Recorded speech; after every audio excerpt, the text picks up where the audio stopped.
Androcidio. El síndrome de las viudas negras. Autor, licenciado, Vasconcelo Juan Carlos. Ensayista, docente, investigador. Los hombres morimos antes. Es un mito. Es una idea que explica pero que niega, oculta, disfraza una terrible realidad. Una realidad que se juega en el ámbito familiar, en la pareja, oculto, donde nadie imagina meterse. Es el asesinato de los hombres. Es la guerra entre los sexos como lucha por el poder. Poder para definir, poder para imponerse en el estilo de vida, de amor, de pareja. No morimos antes. Es un engaño, una mentira cruel que justifica crímenes de géneros velados que nadie sospecha, porque quien la ejecuta es casi sagrada, retrotrae a la imagen materna, es madre, es mujer, es esposa. La mujer mata cuando ya fallan todos los intentos por doblegar a su hombre. Por doblegar a su hombre entendemos el que él acepte la propuesta de vida, de amor, de pareja, de crianza de los hijos, y más, que ella le propone y por los que lucha a diario. Sí, no podemos subestimar a la mujer. Ella es tan buena, tan bondadosa como asesina y buena madre. Si el hombre no cumple con sus expectativas, la cosa va cambiando y el tiempo dirá del momento fatídico en que decidirá negativizar a su hombre. Matarlo, anularlo, borrarlo del mundo. Borrarlo porque no sirvió en su modelo de amor, de vida, de pareja, de mujer, de linaje. Dalila mata por amor o cuando el amor se ha terminado, o ha cambiado, o ha devenido lucha por el poder y rencor, que es otra forma de amor. De modo que este ensayo va a tratar de un nuevo concepto, el androcidio, como muerte masivo del hombre, que en nuestra sociedad se justifica con los hombres mueren antes. Nada de eso. Las estadísticas son infundadas, y necesitamos estudios serios para llegar a mejores conclusiones. Androcidio. La constatación de este ensayo es que los hombres no mueren antes y que son asesinados o muertos por accidentes, guerras, incentivo de enfermedades, envenenados, su compañera, Dalila, muertes por delegación, el síndrome de la viuda negra, así como por la eficacia de la creencia en que fallecen antes. Históricamente el hombre asumió y se le adjudicó el rol corporal de la caza así como la guerra, enfrentando adversidades, y donde debió padecer toda clase de heridas, muertes y sufrimientos. Con el transitar de la historia, el rol de guerrero llevó a muertes masivas, aceitando la historia con su sangre. Esto durante toda la historia antigua, la Edad Media, así como la Edad Moderna e incluso hoy día donde se envían a los jóvenes hombres para ser masacrados en las guerras armadas en beneficio de la clase alta o industria armamentista, la bolsa, los bancos, financieras etc. La gerontocracia, como clase alta se sirvió durante toda la historia del cuerpo y la sangre de los hombres para proteger lo que denominaron sucesivamente tribus, ciudad-estado y nación, que en el fondo no sino los intereses de las clases dominantes de cada momento histórico. Los niños, ancianos y mujeres quedaban así protegidos gracias al ejército de hombres que ofrendaban sus respectivas vidas por el bien común. De modo que, la muerte masiva de hombres durante la historia y aún hoy día constituyó y constituye un verdadero androcidio, encubierto por roles adjudicados como el de ejército, soldados, militares, y hasta de hombre violento, psicópata, o simplemente pobre, cuando muere en un accidente laboral para construir los grandes rascacielos de las metrópolis. En cada etapa histórica mueren masivamente hombres jóvenes que podrían haber vivido una vida apacible, trabajando, amando, cuidando a sus hijos y sus mascotas, pero no fue así ni lo es ni lo será aún por mucho tiempo, porque el androcidio lo impide. El capitalismo mata al hombre. El capitalismo comete androcidio contra el hombre. Lo somete al denominado trabajo alienado, que no es solo que el producto del trabajador se le enajena, merced al engranaje productivo, la plusvalía, etc. Porque los trabajos son pesados, de fuerza bruta, de riesgos de muertes, de enfermedad, de accidentes donde queda lisiado, enfermo, o muere en un accidente. Riesgos previsibles para la industria capitalista y los abogados inician juicios de resarcimientos de supuestos dineros que repararían las muertes, hasta un negociado con la vida de muchos trabajadores que caen en el intento de hacerse una familia, una casa, llevar dinero a casa. Los accidentes laborales se llevan muchas vidas cada año en todos los países del mundo. Pero llamativamente nadie dice mucho y como sobran ejércitos de reservas, de desocupados, la cosa sigue sin que haya marchas, protestas, notas, programas de prevención, etc. Es que hay una industria del juicio, incluso con los androcidios. Deja dinero, los abogados hacen platas y las viudas reciben el resarcimiento. Engañar a Sansón por su fuerza. A Sansón, los hombres, se le engañó con el mito de que la fuerza es poder, éxito, fama, trascendencia, superioridad. El trabajo del campo requería de fuerzas musculares similares al del burro, el buey, el caballo y el hombre fue empujado a competir con tales animales en fuerza muscular. Claro es que resalta los fines productivos de tal adjudicación de roles corporales. Se lo recluyó a ser corporal, la fuerza, los músculos como signos de superioridad no solo ante las bestias sino ante Dalila, su compañera.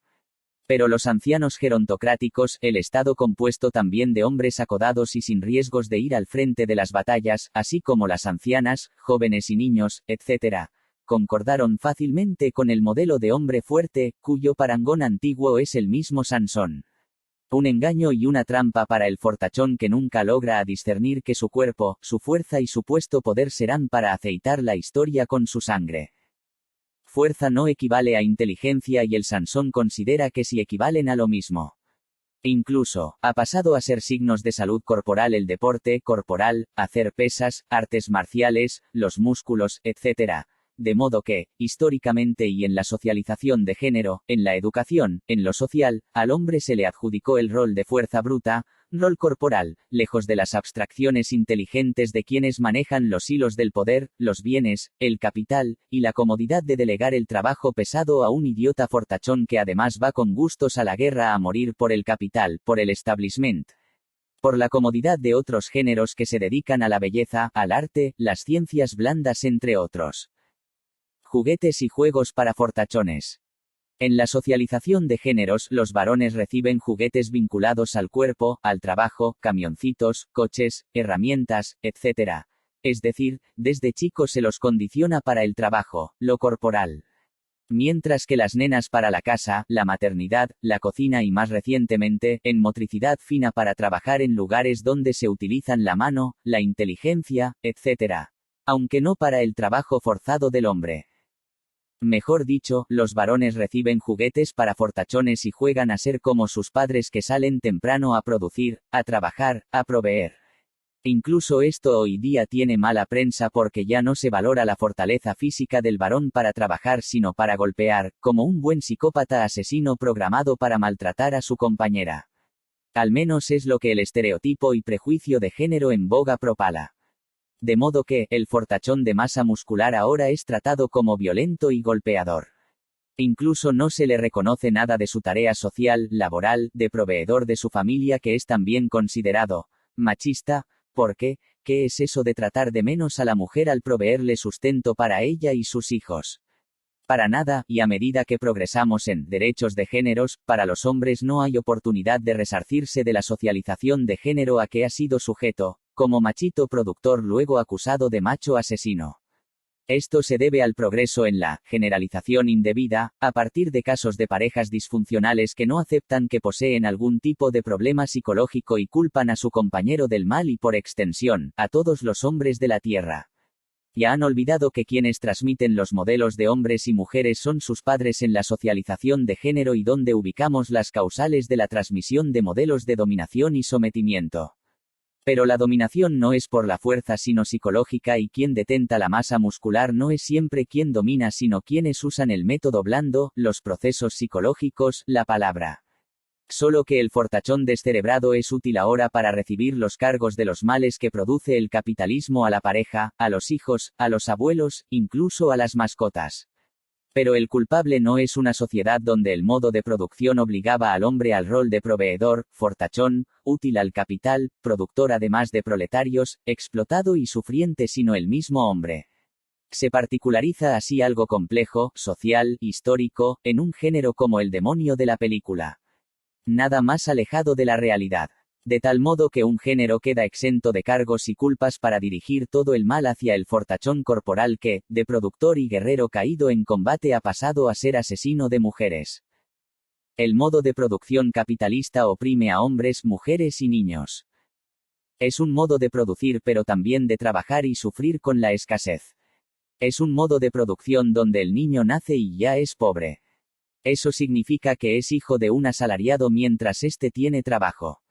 De lo contrario, es el hijo de un desocupado, muchas veces cronificado, excluido, sin posibilidades, a merced de la pobreza más triste. Eso mata, eso saca vida, eso deprime.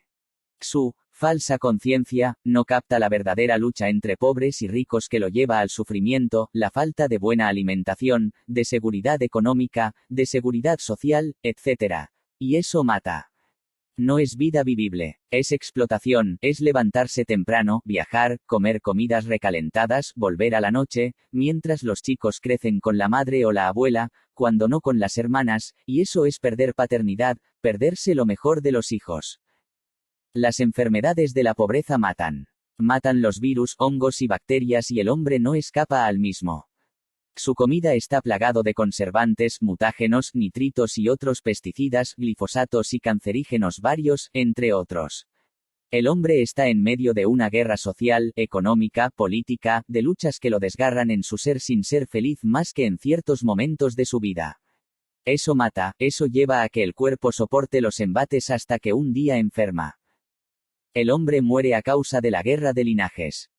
Lejos del estereotipo femenino de hoy día que considera a la mujer como sexo débil, ellas siempre lucharon por ser y lograr sus ideales durante toda la historia.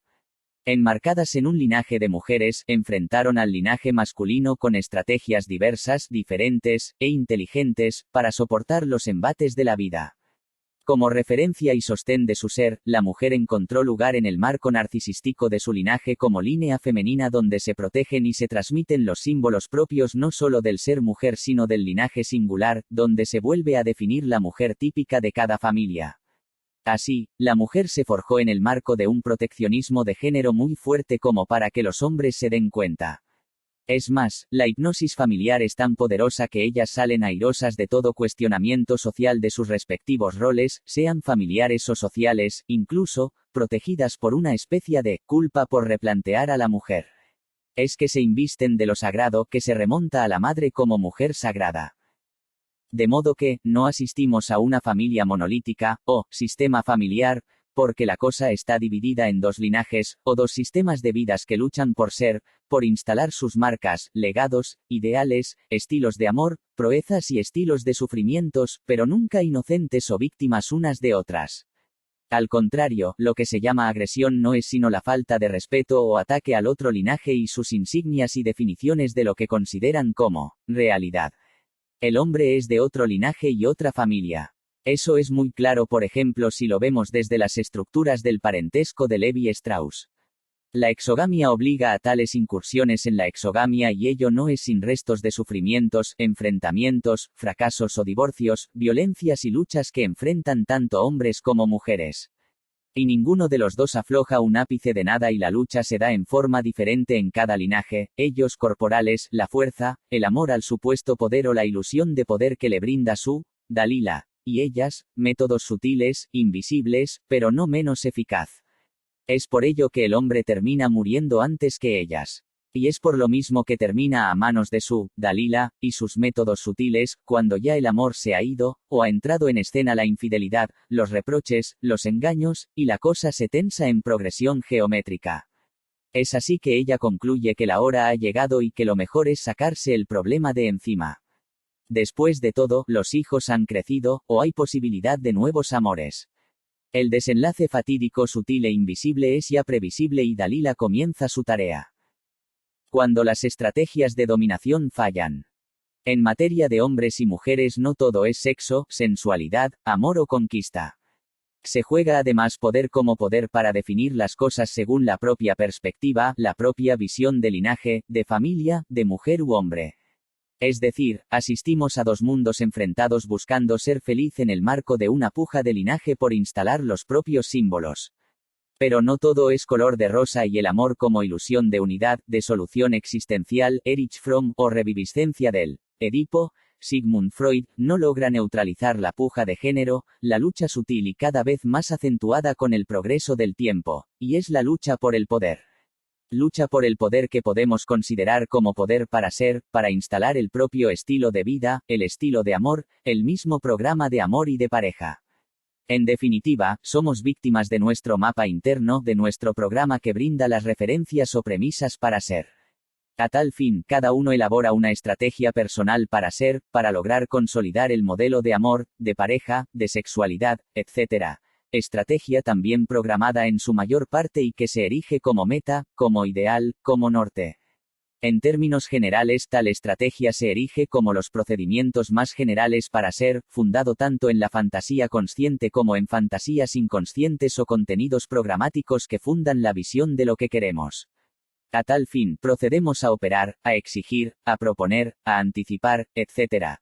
Lo que atraviesa momentos tácticos, hasta técnicas psicológicas muy sutiles como las defensas. En Freud, justificamos o racionalizamos, proyectamos, negamos, etc. Pero si las estrategias fallas, no dan resultados, uno es intrusado, avasallado por el modelo de mundo del otro, por su modelo de amor y que sentimos como invasión, como intrusión, entonces nos sentimos no queridos, no amados, y la cosa comienza por otros rumbos, como el luchar para ser reconocido en el modelo de amor, de pareja, etc. Eso sigue una escalada de menor a mayor y con el tiempo va dejando frustraciones, odios no elaborados, hasta rencores, reproches, etc. En la contabilidad emocional, y que un buen día sucede algo que colma el vaso, es así que Dalila comienza la solución final. El mecanismo de sustitución de géneros. El viejo se jubiló y descubrió dos grandes verdades, una es el paso inexorable del tiempo, como gran verdad. La otra es que los jóvenes vienen por los viejos, los persiguen, los matan para quedarse con sus insignias, sus bienes, su lugar. Por cierto, escaso por el capitalismo. Este proceso de sustitución de géneros, similar a la de la guerra de los cerdos, estudiado por mí en Abuelicidio, se debe a mecanismos psicológicos profundos, como la identificación mutua, donde existe un rol, un lugar, con dos pretendientes, el hombre y la mujer. Puede aparecer fenomenológicamente como confusión, conflictos, desacuerdos, etc., pero en el nivel procesual o simbólico, como vínculos simbólicos que ocurren más allá de nuestra conciencia, aparece como un o el yo, o lucha por ser, por un lugar, por instalar el propio ser, el propio modelo de mundo, de amor, etc. Pero no todas matan cuando se sienten acorraladas por un vínculo conflictivo, asfixiante, problemático, etc., considerada como la imposibilidad de ser, de lograr las propias expectativas, diferentes a las del hombre, lo que las lleva a considerar que no son amadas, que se las maltrata, etc. Aunque en el fondo es una puja por instalar el propio modelo de pareja, amor y familia. Ambos mundos, ambos partners buscan asimilar al otro a su punto de vista, a su modelo de mundo, de familia, de sexualidad, etc., lo que deriva tarde o temprano en diferencias, quejas, conflictos, que, con el tiempo, se guardan en la contabilidad emocional, como injusticias que el otro comete contra uno. De modo que, con el tiempo, las injusticias se suman y no faltará la gota que colme el vaso. Es así que Dalila explota, se enfurece, pelea, grita, se descarga. Sin embargo, hay un resto histórico, en una escalada que va sumando sinsabores, reservas, secretos de odios, diferencias, zonas que nadie negocia, y que conforman el núcleo del programa de vida y que en un momento dado llevan a conclusiones fatales. Sobre todo si el amor ha cedido paso a reproches, a peleas, a francos desamores que truecan en escaladas de violencias que con el tiempo llevan a estrategias, a métodos sutiles, hasta pasivos, si cabe el término. La mujer no mata como los hombres y la diferencia es tanto de estrategias como de métodos. El síndrome de las viudas negras. En plural porque, si bien sabemos de las famosas viudas negras, que matan en forma serial y repetitivas, son casos bien diferenciados, aunque no quita lo común en todas ellas merced a la línea de ideas que mantenemos. Como mujer, mantienen una política emocional no solo sobre cómo ser o tratar al hombre sino cómo solucionar el problema cuando aparece el síndrome de indefensión, o callejón sin salida. Más adelante relativizaremos esta idea merced a que ningún callejón sin salidas para ellas, lo que no se percibe es la estrategia diferencial en cuanto a cómo luchar para ser, para imponer ser. Ellas sutiles, en secreto, en otro plano, el hombre ni se entera, porque es Sansón, el fortachón, peludo además. Los yetis, hombres utilizan métodos corporales violentos, armas, ahorcamientos, cuchillos, asesinatos más espectaculares como salideras, supuestos robos, sicariatos, etc. Se notan las diferencias entre quienes utilizan la inteligencia y los fortachones, ¿verdad? Bien, estábamos con el síndrome de las viudas negras, porque consiste en que la mujer como sujeto de un estilo de vida, de modelo de mundo, expectativas, un linaje que la nutre de pautas, etc. No es pasiva en nada de lo que le pasa con el hombre. Al contrario, como portavoz de linaje, lucha por ser e instalar sus expectativas de amor y que, cuando es frustrada en forma masiva, como el caso de un Sansón que le impone en forma vertical un estilo de pareja ahogándola, ella reaccionará tarde o temprano. Es allí lo que venía como proceso regular de sustitución del otro para ser, trueca en enfrentamiento abierto, a muerte. Pero para ello debe operar algo más, la gota, que colma el vaso, como una infidelidad, abusos sexuales en la familia, agresiones, una escalada de agresiones mutuas que llega a un momento trágico, etc. Por lo común y según los casos registrados, la cosa empeora cuando el amor ha devenido peleas, insultos, guerra cotidiana y Dalila urde una solución final para su Sansón. Es así que acude al caudal de pautas de su programa familiar, de linajes como el estilo en que la madre mató al padre u otras datas, como una amiga que luego de la muerte repentina de su marido rehizo su vida en Tinder o Badoo, y es feliz. Es que el amor se ha terminado, pero ella no se va a quedar sin nada, no se va a retirar de la casa como le sugiere Sansón desde un enfoque pueril, y sin captar que su vida estaba ya contada. De modo que Dalila planea formas de muertes sutiles, ocultos, que no dejen rastros, como remedios, hasta hechicerías, o estímulos de comidas peligrosas como las grasas, asados, etc. En maridos con presión arterial alta, etc. Es decir, esos casos en que la muerte coincide con lo que enfermedad pronostica. Son los mejores casos y Dalila llorará a su Sansón cuando el trabajo culmine. Hay amores que matan. Programadas para matar, las viudas negras, y por generalización, todas, si las condiciones emocionales, circunstanciales, sociales, psicológicas, etc., la posibilitan o constituye la única posible solución final para una vida invivible, asfixiante, violenta, de carencias, de infidelidades y luchas, etc. Son amores locos donde la psicosis lleva muy fácilmente a una relación insostenible, tensional, violenta, etc., y donde las cosas se tramitan en el marco de una inconsciente total, con exigencias tiránicas, de imposiciones e injusticias emocionales, que mellan toda posibilidad de sensatez. El matar, el crimen, solo es comprensible en una mente desequilibrada, psicótica, sin límites éticos, al igual que el estilo impositivo y tiránico de amor que despliegan tales sujetos. Tales amores poseen una rigidez impositiva que se manifiestan desde los primeros momentos. Juan, Procusto enamorada, busca imponerse, instalar al otro en el propio modelo de amor, de pareja, de familia, de mundo. Si el otro se resiste, de hecho lo hace, comienzan las escaramuzas tendientes a conformar, a estirar, al otro para que cuadre en el propio lecho ilógico. La radicalidad del deseo de imposición es rotunda. Son implacables y la lucha se prolonga por todos los medios, interesando desde los hijos hasta mascotas o el cómo comer, etc. En este contexto, el deseo de negativización del otro para que ocupe su rol de objeto del propio programa de amor, es claro. Como ya lo afirmamos más abajo, cuando los desencuentros se prolongan en el tiempo y la contabilidad emocional se colma, aparece un cambio cualitativo en el semblante de Dalila. Es el hoyo. Momento crucial en que ya no queda salida al callejón buscado por tales sujetos con un modelo de amor problemático, conflictivo, unilateral de por sí. Es así que aparece un día el deseo de matar, de que se termine el sufrimiento, lo molesto, el objeto nocivo en la vida de tales sujetos. Y si en el programa emocional no aparecen inscripciones que hablen de métodos para matar, no faltan las datas provenientes incluso de películas, amistades, etc. El amor trueca así en desamor, en escaladas de luchas, intentos, muy sutiles en Dalila, hasta el punto en que Sansón ni considera tal posibilidad. La confianza mata al hombre. La suegra estaba un poco enojada porque su yerno no confiaba en ella. Poco tiempo atrás él mismo había sufrido un desmayo luego de ingerir el platazo de comida que ella misma le preparó. No tenía más heredero que la nieta de la susodicha y efectivamente, el hombre corría peligro de muerte. Se dio cuenta y desistió de repetir nuevas porciones del menjunje que le daba. Efectivamente, la confianza mata al hombre. Por su rol socialmente pautado y familiarmente esperado, el hombre sale a trabajar, entra en el mundo masculino que se forja pretendiendo que las mujeres no poseen sino buenas intenciones.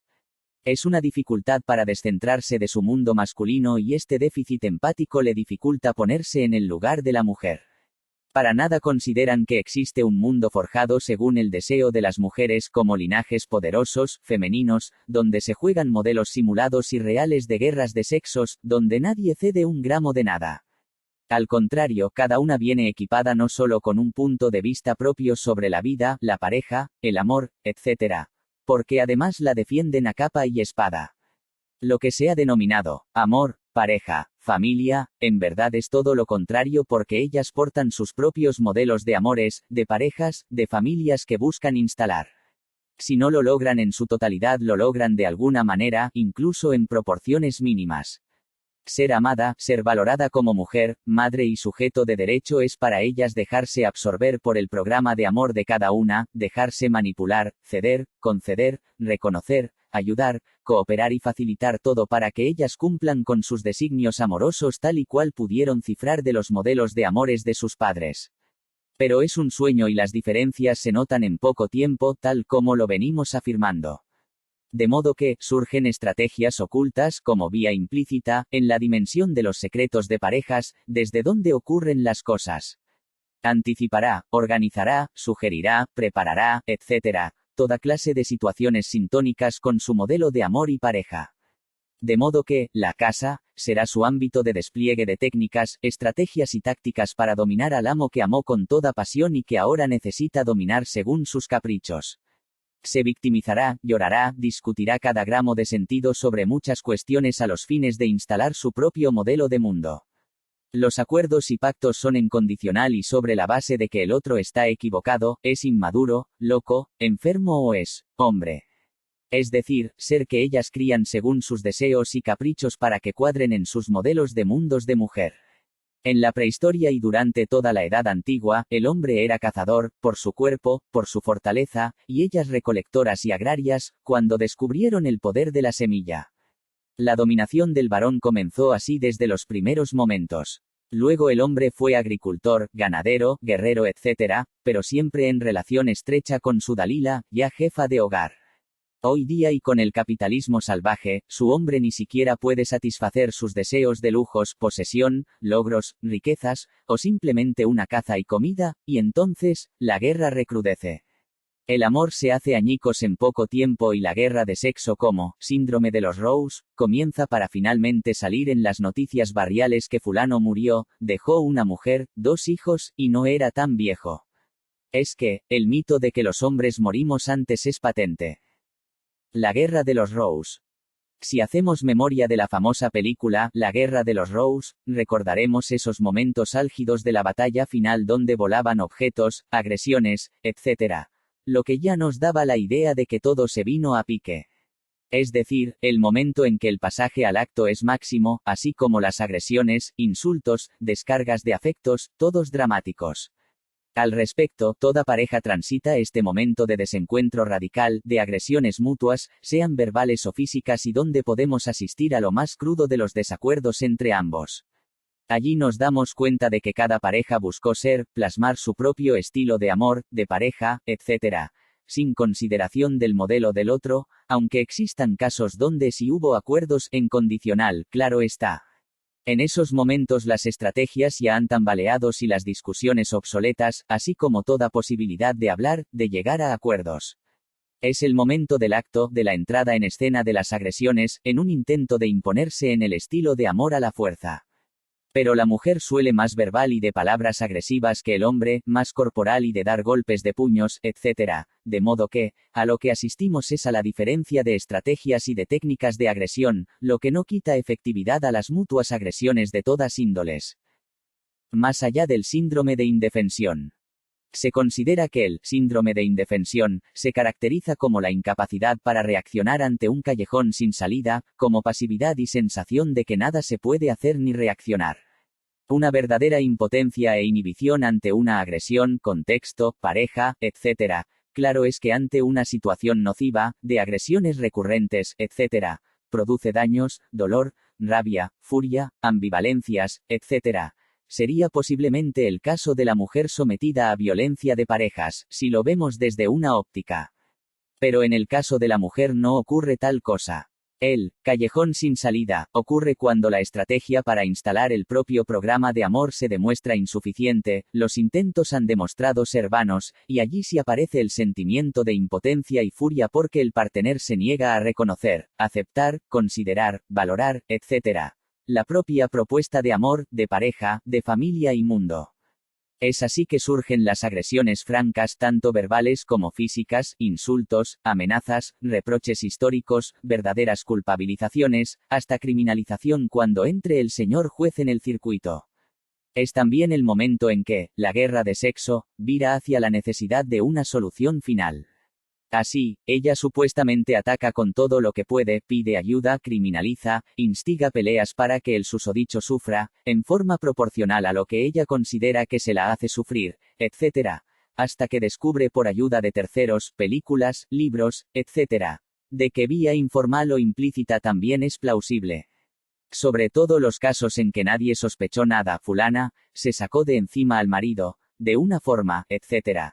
Allí, la esperanza queda depositada en que el susodicho muera lo antes posible, pero sin que medien rastros con una buena coartada. Y la mejor coartada es la condición de mujer, supuestamente, inferior, sin poderes físicos como el fortachón de Sansón, por lo que, utiliza tales. Su condición también de mujer y madre, la torna depositaria de la vida, insospechada para todo lo que sería muerte o crimen. En un caso, el esposo enfermó y se debió utilizar aparatos, remedios que, cuando me lo contó, no puede dejar de imaginar ella tiene el poder de desconectar el aparato, y, un buen día, el susodicho falleció. Para la suegra, la cosa fue muy clara, a pesar de que murió de la enfermedad que padecía. Ella rehizo su vida con otro amor. Digamos entonces que son pocas las que padecen el mentado síndrome de indefensión y los cambios de estrategias son comunes cuando lo instrumentado ha fallado. Pero aún, medían determinaciones genealógicas, datas provenientes de la línea materna, sobre cómo se deben tratar a hombres malos, que son violentos, u hombres que no comprenden que el amor se ha terminado e insisten. También para casos de infidelidades, abusos, violaciones, etc. Ideas criminógenas desde el eje genealógico. En muchos casos, en materia de sacarse a Sansón de encima, ya provienen transmisiones desde la línea materna. Una madre sufrida con fracasos de parejas, historias de violencias y maltratos desde su hombre, etc., suele aportar datas sobre el procesamiento de hombres como nuestro fortachón. Es el eje de las genealogías, el de los legados, las transmisiones transgeneracionales e intergeneracionales, donde abundan los secretos, como los métodos para asesinar. Un padre que murió con dificultad, que era violento, borracho, jugador compulsivo, etc., puede contener secretos que solo una madre puede insinuar a su hija en momentos álgidos como el del callejón con salida. Es así que la hija se entera de que la cosa no fue todo por la enfermedad, y que una ayuda provino desde la madre. Era una solución a la desesperada situación y ellas eran muy chiquitas como para captar alguna verdad. Así, los métodos criminales y de géneros se van legando y transmitiendo de generación en generación. Lo que las hijas portan en forma inefable son los métodos sobre cómo conquistar, la gesta o rito que la posibilitó, el cómo ser con ellos, o cómo tratarlos, como un darles vida, similar al de un hijo. Pero no solo eso, el afán de negativización del hombre, como intentos siempre renovados de ser como él, de identificarse, de ocupar su lugar, de plasmar el propio modelo de amor, etc., sino también el de quitar vida. Son las que dan vidas y también las quitan. La omnipotencia vital de las mujeres pero también de tendencias fanáticas en despliegue en la pareja. Sobre todo cuando ya el amor ha dejado paso a las peleas, al sufrimiento, a las agresiones, etc., llevando a que la contabilidad emocional, o libro de cuentas sumen y sumen. Un buen día la parca viene de visita y todo se termina. No fue la viuda sino la nuera. La muerte siempre es una condición límite, difícil que todos evitamos pensar o la justificamos, aunque siempre con el temor a morir, sobre todo al cómo. Y, no quiere morir, solía decir una vecina sobre su marido el infiel, quien la hizo sufrir en el contexto de una separación aunque conviviendo en la misma casa, con el inicio de las conflagraciones, agresiones, peleas cotidianas, robos de comidas, dineros, etc., que desembocaron en un intento de expulsión de la misma, con la finalidad de que la otra venga a vivir con su marido, a quien nunca le firmó el divorcio. De modo que la cosa fue mutua porque el hombre tampoco se quedó, al darse cuenta de que no había sinceridad, prevalecían las mentiras, etc. En ese contexto, interviene la nuera que vivía al lado, que era una paraguaya aguerrida, cuya historia emocional de problemas con los hombres eran muy claro, pero su interés esta vez era la casa de los dos ancianos. De modo que urdió una trama de que el susodicho fortachón en decadencia fuera a arreglarse cosas, etc., y de paso compartir cervezas y comidas, de las que el pobre hombre volvía cada vez peor, aunque sin sospechar nunca que le ponían algo en la comida. Él pensaba que era su problema del corazón, tal como le sucedió a su propio padre, y según su programa, su intención inconsciente era morir igual que su padre. Para su ex y compañera de casa padecía de cuestiones sexuales tal como le sucediera a su propio padre, quien falleció de enfermedades de transmisión sexual. Ella luchaba para que él muera de eso y de hecho lo maldecía, y le insuflaba ideas de que le quedaba poca vida, etc. En el marco de esta puja de matar y morir como uno está programado para morir según modelos familiares, la nuera hace de las suyas en forma muy sutil que ni siquiera el hijo de su suegra sospechó nunca nada. Un día el hombre falleció y la cosa era seguir con la suegra, pero en ese caso la misma sospechó y la descubrió poniéndole cosas en la olla. Así, Dalila se salvó pero su marido no. Muerte por delegación. La muerte es algo tan temido, tan rechazado, tan impensable y angustiante que se suele delegar a otros, proyectando el temor como un pasar la papa caliente. Es decir, es mejor que sea otro el que muera y no uno mismo. Muy simple, y el tema delegar lo temido en otro se da también en la pareja.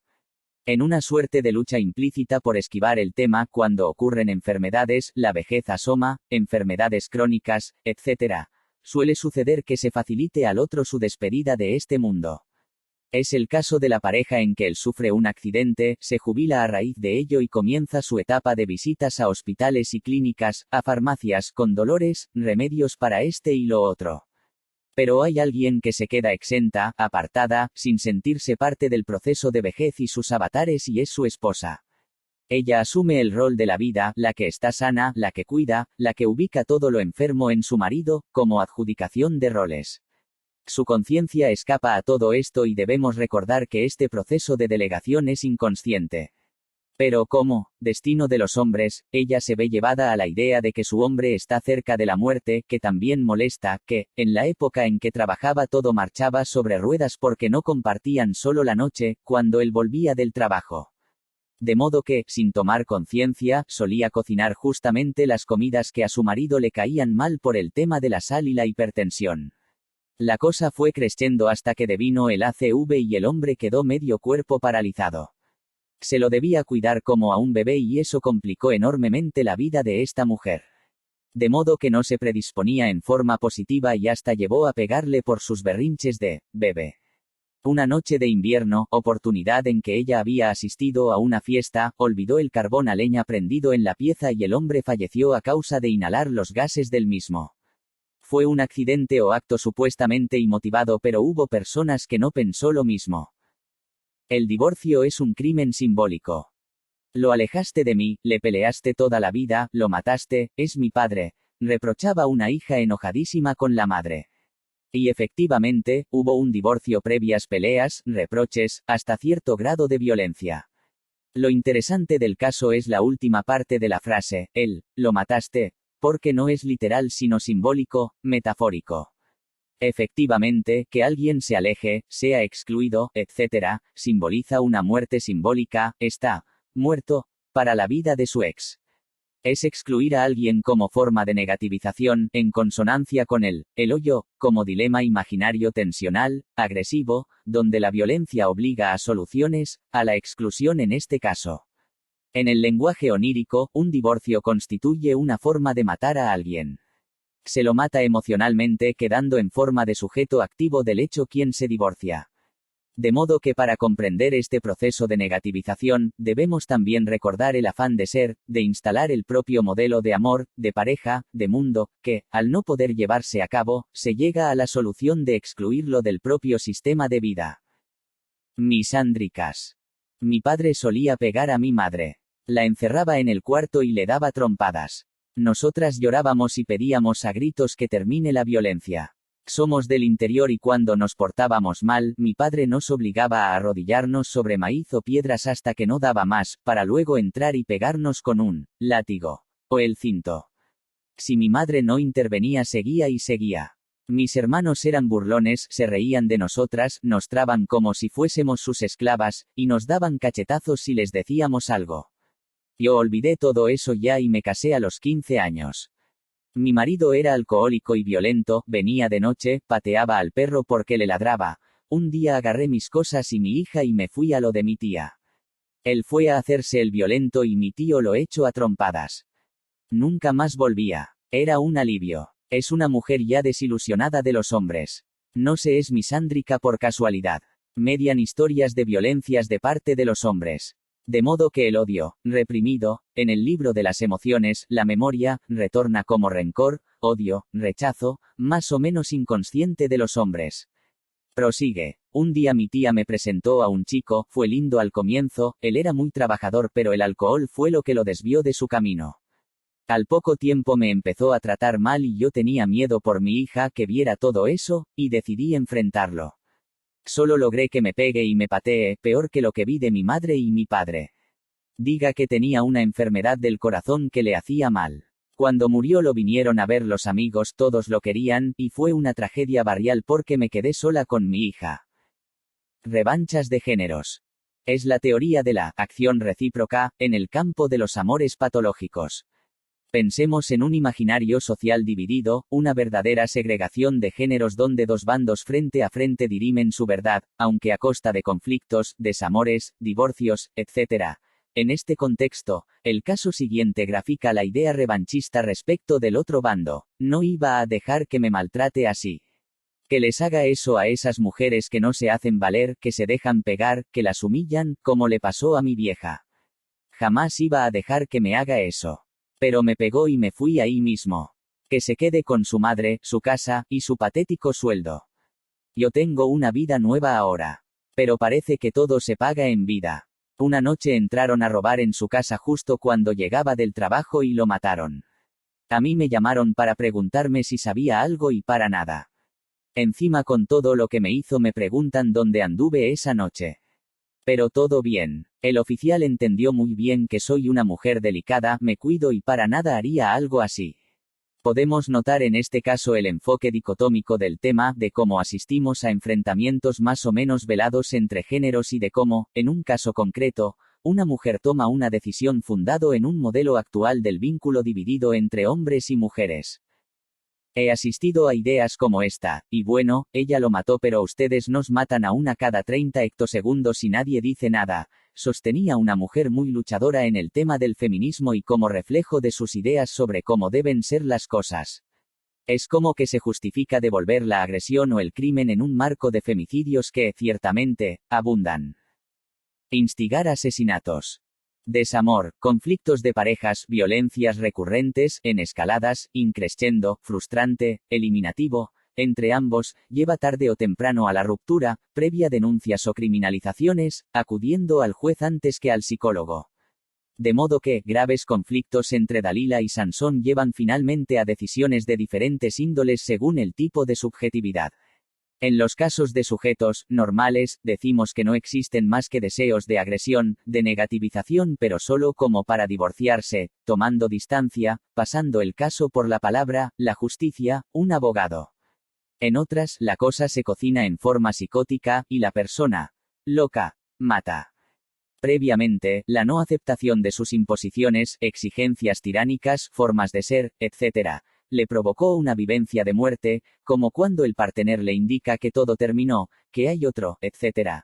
Es entonces cuando Dalila decide purgar, descargar o abreaccionar sus odios mortíferos, no mediatizables por razón o palabra alguna. Es un plato frío que lo come sola. Y así es como surge un día la brillante idea de mandar a matar a su marido. Que parezca un asalto, accidente, etc., de hecho, y fríamente, lo lleva a cabo, para luego asistir al funeral imbuida de una autovictimización y pena que entristece aún al más insensible. Más aún cuando hay otros hombres para utilizar como fuerza bruta, un amigo a quien contar de lo malo que es el marido, la maltrata, la hace sufrir y es digno ya de ser asesinado.